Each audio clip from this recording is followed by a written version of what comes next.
When Shakespeare wrote Macbeth in 1606, James I had been King of England for 3 years. He had previously been James VI of Scotland, and he represented a union of the British and Scottish crowns, a union to which Shakespeare refers in the play. It was well known that the king was fascinated with witchcraft, so Shakespeare might have been trying to win his approval when he introduced the figures of the weird sisters into the play. The storyline is based on a fact. The story was familiar to King James. He had inherited the throne of Scotland and through his ancestors Banquo and Fleance, and the story of Duncan's murder was well known. The real Macbeth reigned in Scotland for 17 years, and he killed his predecessor, Duncan I, and in return was killed by Duncan's son, Malcolm III. Shakespeare never let historical fact get in the way of a good story.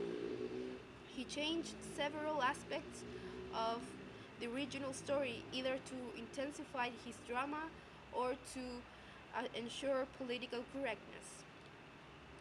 Macbeth is a play that depicts complete self-destruction of a man. It is a study of disintegration and damnation a person can go through, and yet Macbeth is a tragic hero. Shakespeare introduces him as a brave general, a bold, resolute man of action, until he deliberately chooses not once but several times the evil path.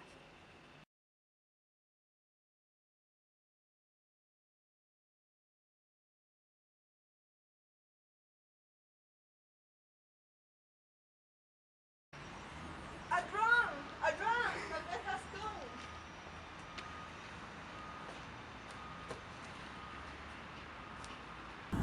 We were sisters, Hand in hand, swift travelers, over sea and land, dance around and around like so, 3 times to yours, and 3 times to mine, 3 times again. to add up to 9. Enough. The charm is ready.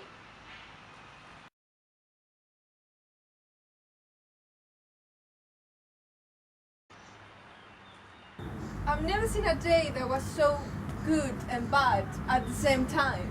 Macbeth, how far is supposed to be forced? What are these creatures? They look so withered looking and also crazily dressed. Like they don't belong on this planet, but here I see them on Earth. Can you answer questions? Are you real? Speak, if you can. What kind of creatures are you? All hail Macbeth, all hail to you, Thane of Glamis and Fodor. All hail Macbeth, the future king.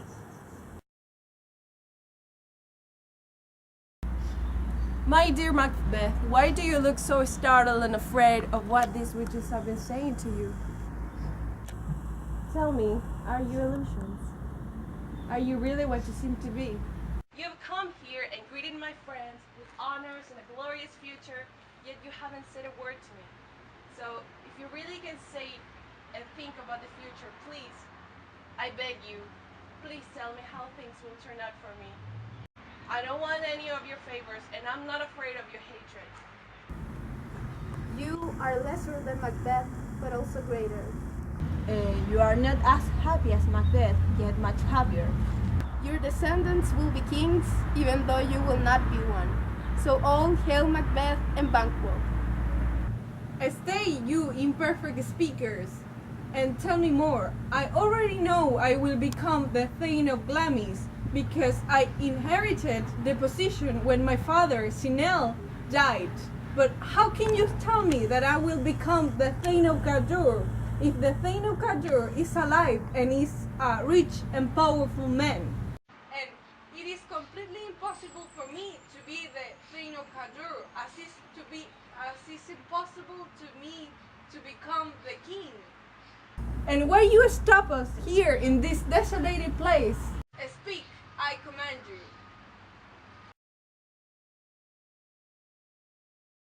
The earth has bubbles Macbeth, just like water, and these witches must have come from one.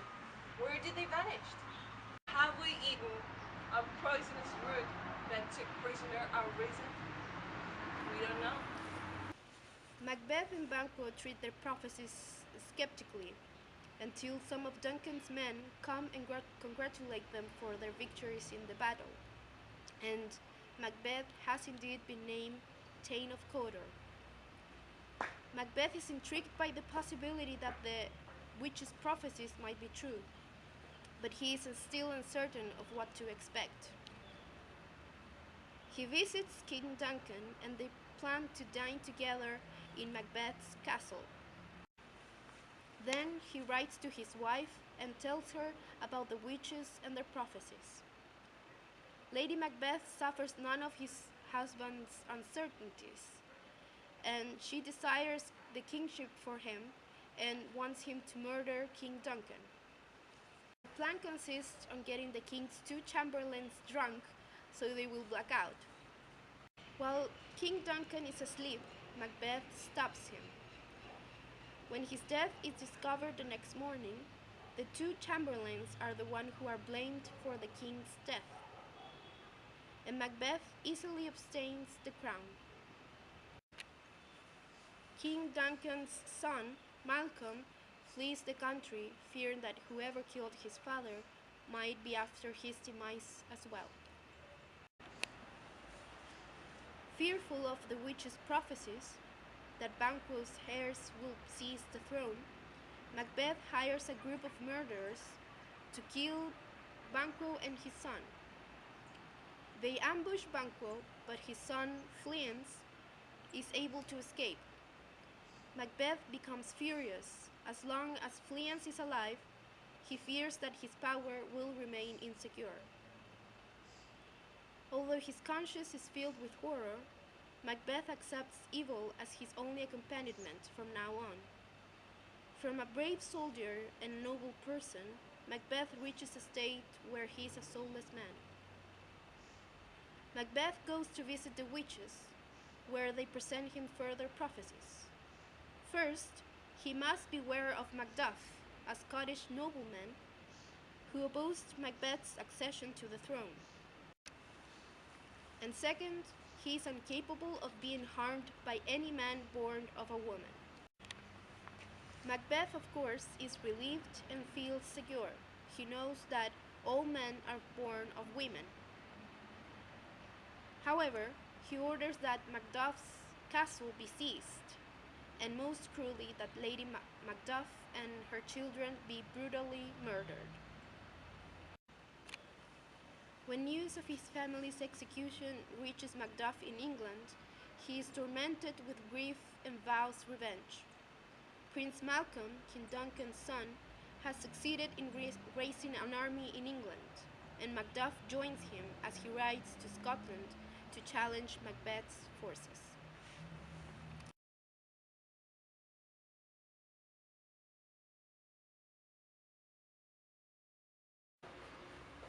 Why should I act like some ancient Roman fool and commit suicide by falling on my own sword? As long as I see living enemies, I would rather wound them than be wounded. Turn, hellhound, turn!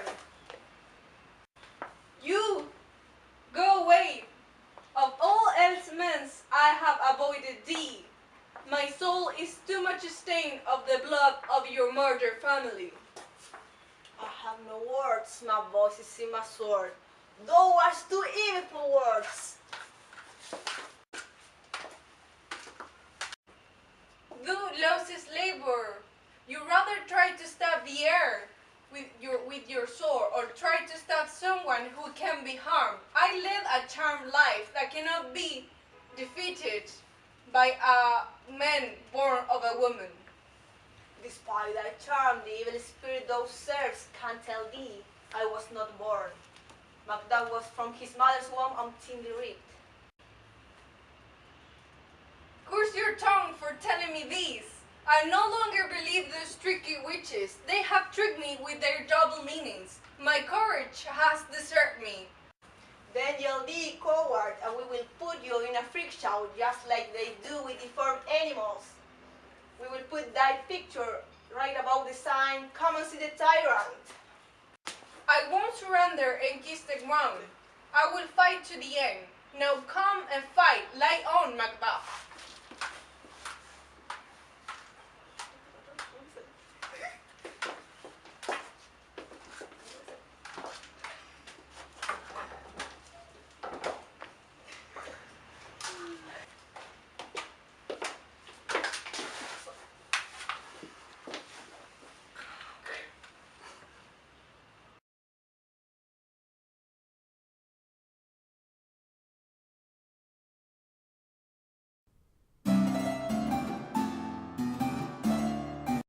Focus the girls over there. We're getting ready. Getting ready for the next play. A drum! A drum! Macbeth has come.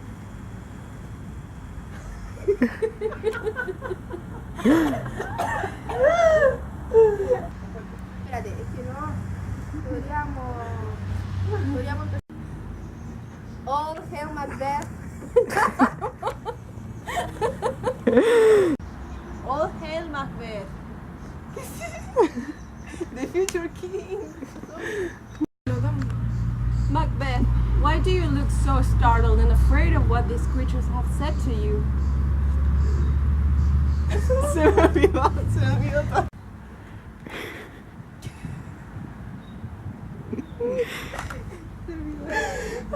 I don't want your favors. Espérate, no cortina cartilla. You are lesser than Macbeth. You are lesser than Macbeth.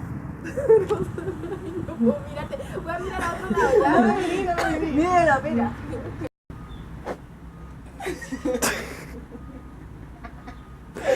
You are... ¿Digo así nomás?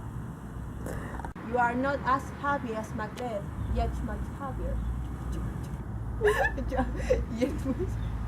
De nuevo. And why you stop us here in this desolated place with this prophetic...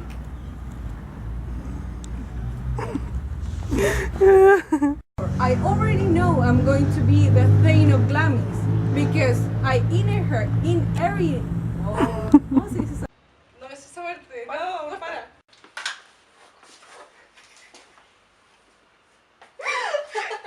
¿Lo paro?